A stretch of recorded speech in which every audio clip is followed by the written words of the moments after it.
Okay, we are going to go ahead and get started now. Before we begin, I just want to mention that there is a Q&A button at the top of your or the bottom of your screen, depending on how you are joining us, which is where you can ask us questions during this presentation. We will get to all of our questions at the end of the presentation. So if you have any questions during the presentation, go ahead and enter them there. Good afternoon and welcome to today's Career College webinar. My name is Lee Doubleday, and I am the Director of Operations at the Imagine America Foundation. The foundation is located in Northern Virginia and dedicated to supporting students looking to enter career and technical colleges. I am happy to welcome our guests today to today's webinar, which showcases automotive careers and specifically the education programs offered by Universal Technical Institute. This is our sixth webinar of this series, and today's showcase campus is the Universal Technical Schools in Texas. For those participants who are unfamiliar to the Imagine America Foundation, the foundation has been providing career guidance to graduating high school seniors since 1982. To date, we are proud to have assisted more than 100,000 graduating high school seniors that have enrolled in one of our participating career colleges. To save time and move to today's presentation, I urge all interested parties to go to our website to get additional information on the Imagine America Foundation and our many programs and services at www.imagine-america.org.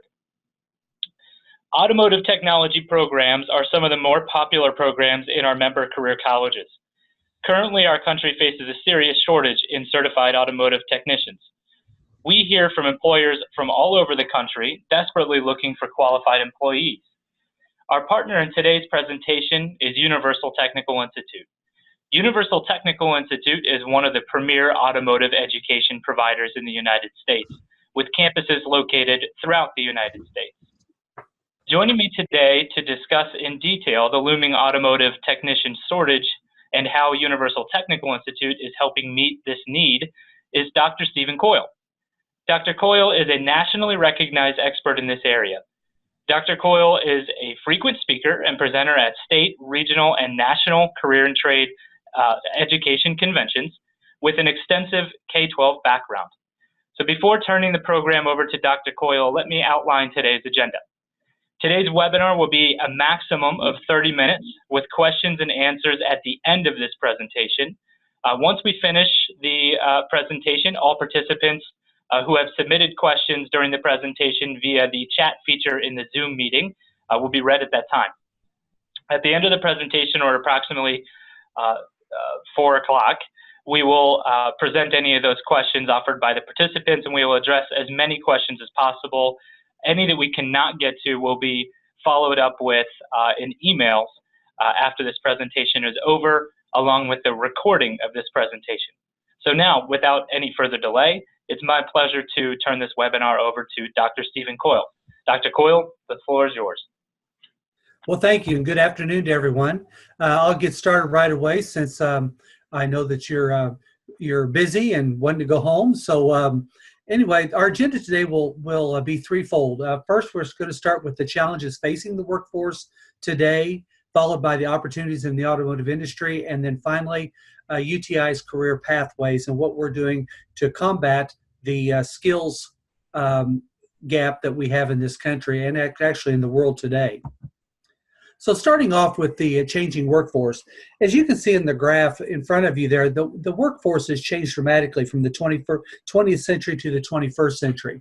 In the 20th century, you can see we were very much an agricultural manufacturing workforce with some service involved. You can see now in the 21st century, we're almost all service oriented, and you can all attest to that. If you own a home, if you own a car, if you own a washing machine, you know how difficult it is to find people that can work on those things. It's becoming increasingly more difficult.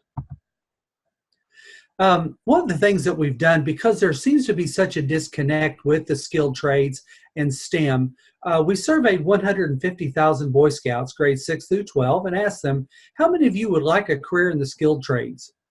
A whopping 3% said, yeah, sign me up. 3% out of 150,000 students.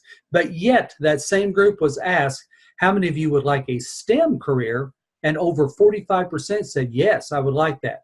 And there lies the disconnect. These students do not see the correlation between skilled trades and STEM, when in reality, it is every bit that. Furthermore, I feel that educators also have that same disconnect. They don't really understand. They think in terms of STEM with white collar careers, but not the blue collar careers. The problem that we have right now is that in our country today, we only have about 20% of the jobs that are available today require a bachelor's degree. We just don't need that degree as much as we once did.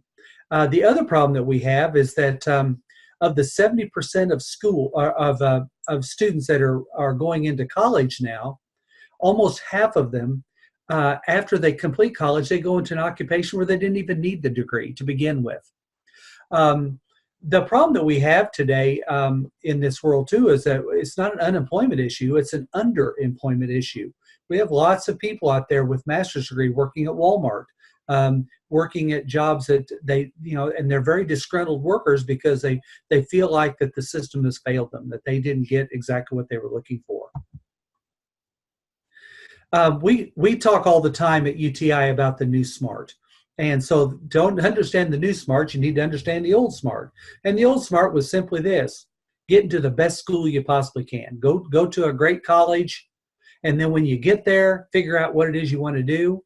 And then after you figure out what it is you want to do, if you figure out what you want to do, then you walk out of that building with a degree in your hand and say, here I am, world, hire me. And we know that today that just isn't working. College has become risky. We cannot afford to spend 4 to 6 years of our life in an institution, or maybe 2 or 3 institutions, and then come out with hopefully a degree that's going to be marketable. We just can't take that gamble anymore. Thus, the new SMART. The first thing we want to do is find out, what are the students' passions? What do they want to do? We always ask little kids, what do you want to be when you grow up? Why do we stop asking that question? Let's keep saying, hey, what do you want to be when you grow up? Let's keep pressing these people. What is it you want to do? And then after we find that out, then find out what would best suit their passion. Do they need a bachelor's degree? Do they need a competency-based credential? Do they need an associate's degree? We need to find out what they need, and then find out what school is going to fit that need. So that we don't need to be saying university for everybody, because that's just not true anymore. We need people, in cosmetology school. We need people in welding school. We need people in auto and diesel school as well. The rule of 127. It's a very simple rule, but a very powerful rule. 127 says that for every 10 careers that are out there, and if you add 1, 2, and 7 together, it totals 10. For every 10 careers that are out there available today, only 1 requires a master's degree or higher. Only 2 of the 10 require a bachelor's degree, but yet 7 out of the 10 require only a competency-based credential, which is what employers are looking for. They're looking, what are you going to bring to the table? What is going to be helpful to make that company more successful? As I mentioned before, educators, parents, and students all have to understand that skilled trades is a STEM career. Just because it's a blue-collar trade doesn't mean that it doesn't require math and science. We have to get that point across. And, as educators, we need to do a better job of advocating that to our students and also to the parents, because parents, they think in terms of, hey, we want our kid, in the best school they possibly can be in, instead of reality of, hey, let's find what's going to suit my son or my daughter. Post-secondary education does not mean university for all. I love the word post-secondary education as opposed to college, because when you say college, you pigeonhole people. When you say college, they automatically think that 4-year degree, which in reality is 5.2 years. And then finally, we need to understand competency-based credentials. This is what employers are looking for. They want to know, what you can do, and what you can offer them. The second part of our agenda involves opportunities in the automotive industry. You know, cars are rolling computers today. If you have a 2017 or newer car right now, it's wired for autonomous driving. Now, I didn't say take your hands off the steering wheel. Please don't do that. But I'm just telling you that it's there. We're no longer in the science fiction world. It's here. And in these cars, you know, you look at all things, the lane keeping assist, the lane departure warning, the collision alert system, all these things, which are safety features and things that, you know, technology is advancing. Well, it's going to advance in the transportation industry as well. But I think we have to blame ourselves for this. We love these gadgets. We love these things on our car. We like the automatic headlight, you know, the bright lights that we have and those kind of things. But we have to have people to work on them. And we cannot rely on someone that does not have the competency-based credentials to do this. You know, just because you have a bachelor's degree doesn't mean that you can fix one of these cars. We also have to look at the fact that cars aren't going away. We have over 260 million of them in the United States today and 1.2 billion worldwide. You know, people love their cars. Their cars are their freedom. And because of that, we have to have people in the industry that are able to work on them. The Department of Labor tells us that we're going to need 1.2 million technicians by 2026. We're going to need technicians. I was just in Washington, D.C. a few days ago, and I heard a comment that 85% of the jobs in 2030 don't exist today. And that's going to be that way with the transportation industry. You know, as we advance in autos and diesels and motorcycles and boats, you know, we're going to need technicians that can meet those challenges. And then finally, UTI's career pathways. Universal Technical Institute is the leading provider of technician training. We've been around since 1965, starting our 54th year in history. We have over 200,000 graduates, and that number continues to grow with each graduating class that we put out. We offer 8 programs across 11 major metros, and we have established trip relationships with, I know your screen says 3,725 employers, but in reality, that has topped over 4,500 trip employers. That means tuition reimbursement incentive employers. They are going to help our students, our graduates, to pay for student loans if they have any, to pay for their tools, for relocation, for uniforms, what they're going to need to be successful in their career. And then finally, we're very proud of the fact that 4 out of 5 of our graduates get jobs. And we're talking about jobs in the industry. We don't count a job at McDonald's. That doesn't count. It must be a job in the industry. And we're very proud of that fact and work very hard to keep that number up there. Our training programs, we have 8 programs: our auto, diesel, collision, motorcycle, marine, NASCAR, CNC, and welding. All 8 programs, everything that is in the transportation industry or related to the transportation industry, with the exception of aviation, we cover.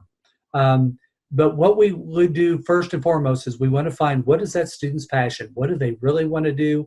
What do they, you know, do they have a passion for motorcycles? Do they want to get into racing? Whatever the case may be. And then we try to serve those students with the programs that we offer. And then we have a national presence. And the importance of that national presence is that it'd be very hard to find a dealership where you'd walk in and say UTI and they wouldn't know who we are. But most importantly, our national presence helps our students, because in the placement process, because we are known nationwide, they have the opportunity to work nationwide. So even though they might live in Texas, they have an opportunity to work in California if they want, or go to Florida if they want. I mean, that opportunities are virtually endless for what they can do. And we have the established career partners. We have over 30 alliances with manufacturers, companies like BMW, like Ford, like GM, Honda, Yamaha, Cummins International, Mercury Marine, NASCAR Tech. All of these are major alliances, and this is where the careers are. I say all the time, we're not preparing our students for Jiffy Lube. we're preparing our students to work in the industry, in these large dealerships, because that's where the good jobs are, the good careers are. One of the things that I talk about all over the country, and I'm amazed because when I talk to educators, probably less than 10% have ever heard of the college scorecard. And I think that's so sad, because the college scorecard could be a tremendous tool for you to use as you're advising students, and more importantly, when you're talking to the parents. The college scorecard was developed in 2013 after Obama's State of the Union address on comparing schools and looking at their outcomes. That's the bottom line here. We tend to just want to look at which one's the cheapest or which one's the closest by, but it goes much more than that. You can see we've given you an example here of 3 schools: Darton State College, George C. Wallace Community College, and then UTI of Arizona. And we've compared them, which has been done on the college scorecard, which is put out by the Department of Education. We don't do this, the Department of Education does. And you can see the average annual cost. You can see that we're much higher than what those other 2 schools are. But then you move to graduation rate, we're also much higher. I mean, you've got Darton State College, a 12% graduation rate. George C. Wallace, 17%, but we sit there at 60%. And then more importantly, the salary after attending. You can see 29, 24, and there we are at 43.7, which I can tell you is now 45.2. So, you know, if you just looked at the average annual cost, you'd say, oh, what, we don't want to go to UTI. But then when you look at the graduation rate and the salary after attending, you might change your mind. One of the things that we do too is we always take a look at how we compare to doctoral universities, to liberal arts schools, to the community college to see how we're doing. And you see, we measure very favorably with all those schools and are very much outperforming community colleges, which are at a 22% graduation rate nationwide. You can see, and with the salaries, we're very favorable to them as well. We also compared ourselves to the top liberal arts schools in the country. These are the top schools in the country, and our salaries we're in the top 10%. So we're very proud of that fact. You also have to remember too that at all of those schools, you're going to be in school 4+ years. At UTI, you're going to be in there about a year. Finally, we talk about our graduate success stories. We're very proud of those. We take our graduates out to events that we have so they can talk to future students about what they are. We also have them talk to parents as well too, because parents are apprehensive, about their son or daughter. But I can guarantee you one thing: all 3 of those faces you see on there worked very hard to get to where they are. Nothing was given to them. UTI, we're not easy. We don't want to be easy. We want to challenge these young people to exciting careers, and we want them to be successful, which is why we challenge them. We're eager to help you financially. We are a Title IV funded school, so therefore we have financial aid available for those who qualify. We have over $15 million in scholarships. We have housing grants, institutional grants, of course, the trip partnerships that I talked to you about earlier, and then third-party programs to help students to cover emergency expenses because life happens. You are the catalyst out there, and what we want to do is partner with you. One of the things that we do is we go out to each high school. We have representatives in every area, and we help partner with schools. We come in and we'll do workshops for you to drive home all these things. It is not a UTI infomercial. What it is helping you to get across to the students what you're trying to do. We're just there to support you. It's important that you understand the college scorecard and the rule of 127, and so that you can explain this to your students in your respective school districts. You can follow us online through Facebook, Twitter, Snapchat, Instagram, YouTube, you name it, we're out there. And then finally, my contact information. This is my phone number. This is my email address. I invite you to reach out to me if you have questions or comments. I'm always open to visit with you. Always after every webinar that I conduct, I will get at least 3 or 4 emails from participants asking me extended questions. So please feel free to reach out to me at any time so I can be of more help to you. So thank you for your time this afternoon. All right, thank you, Dr. Coyle. I did get a couple of questions that have come in during this presentation. The first comes from a guidance counselor in San Antonio that would like to know if we wanted to talk to one of Universal Technical Institute's local reps, should we go to the Universal Technical Institute's website or contact you directly? Well, the answer is whichever one you prefer. You can go to our website. However, if you want a more direct answer and probably a quicker answer, just contact me.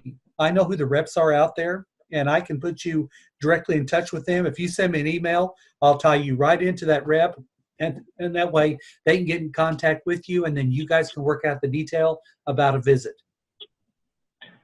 All right. Okay, great. We do have one more question that has come in, and this one is from a guidance counselor in Arlington, Texas. Would like to know, Dr. Coyle, are there any open houses scheduled for either the Dallas or Houston campuses coming up soon? As a matter of fact, there are. In Houston, and our campus is actually in Spring, Texas, which is just north of Houston. We have an open house coming up on April the 6th. It starts at 10 a.m. I would urge you, if you're going, to contact the campus and RSVP to them. So because we usually, well, we don't usually, we always have food available, and so we want to make sure we can feed everybody. And then if you're in the Dallas area, our campus is actually in Irving, Texas, just off of 635. And we have an open house coming up there on April 17th. It will run from 2 to 8 p.m. And once again, I would urge you to RSVP to them and let them know that that you are coming. And please bring anybody else you want. Bring your family, whatever. The more the merrier. We like to have. And I will warn you that those open houses are big. We will have anywhere from 150 to 250 people there. Wow. Wow, that is great. Okay. All right. Well, if there are any other questions, I'm not sure that there are at this time. However, if anyone thinks of another question, you may contact Dr. Coyle directly. That is his contact information right there, or contact myself. We have been in communication as inviting you to the webinar. Before closing, I just want to thank all of our participants for taking the time out of their busy schedules to join us today. And I would also like to thank, of course, Dr. Coyle for sharing today's presentation, and I encourage you to contact him directly with any future questions. On behalf of the Imagine America Foundation and myself, thank you and goodbye.